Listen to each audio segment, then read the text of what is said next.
Hello and welcome to Maths with Jacob. This lesson will focus on solving trigonometric equations. A special puzzle to warm up the brain cells is on the next slide. The answer will be given at the end. Enjoy.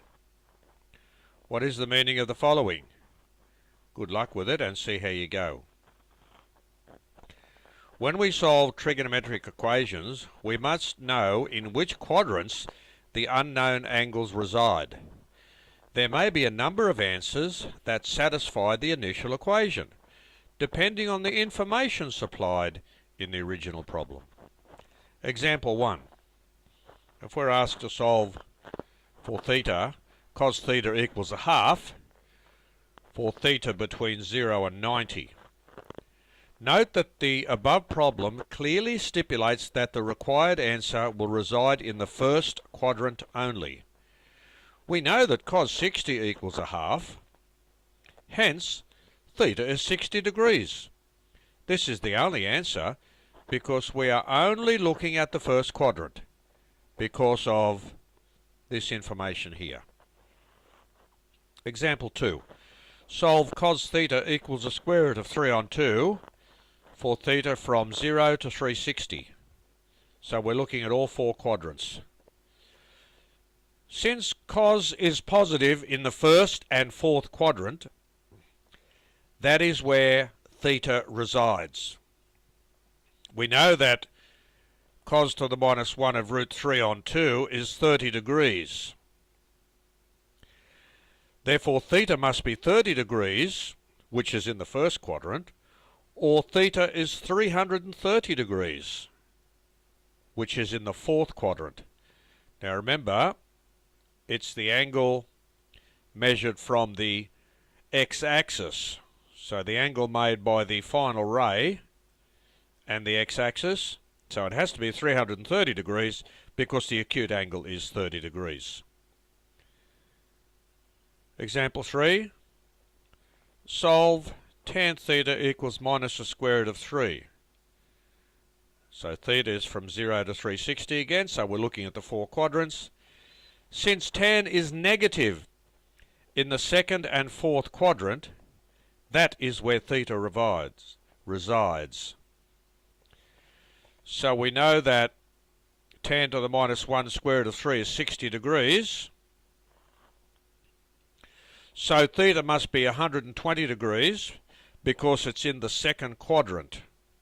And 120 degrees is 60 degrees short of 180. So that's why it's either 120 degrees or 300 degrees, because it has to be in the fourth quadrant, and 300 degrees is 60 degrees short of the x-axis, the 360 degree x-axis.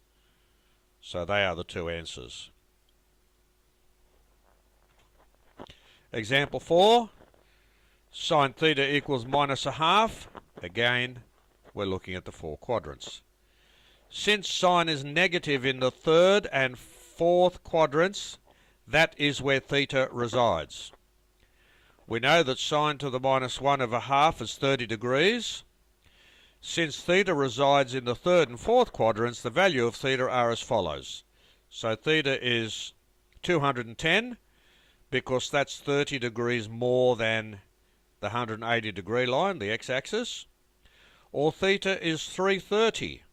Because that's 30 degrees short of the x-axis or the 360 degree line. Please remember that the angles lie between the initial ray and the x-axis. That's why these two are the answers. Example 5. Solve cos theta equals minus 1 on root 2. Again, between 0 and 360. Since cos is negative in the second and third quadrant, that is where theta resides. We know that cos to the minus 1 on root 2 is 45 degrees. Since theta resides in the second and third quadrants, the values of theta are as follows. Theta is 135 degrees because that's 45 degrees short of the x-axis. Or theta equals 225 degrees because that's 45 degrees more than the x-axis or the 180 degree line. Please remember that the angles lie between the initial ray and the x-axis. That's very important to know and to remember.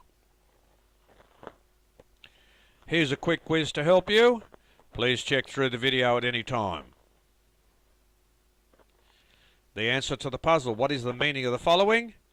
Too early for tomorrow. I think you'll get that if you look at it carefully. It's not that difficult. Here are the answers to the quick quiz, and the video is at your disposal. If you found this video useful, please subscribe on the next slide. You'll receive a notification when the next video is available. Please share with your friends. Hope to see you next lesson.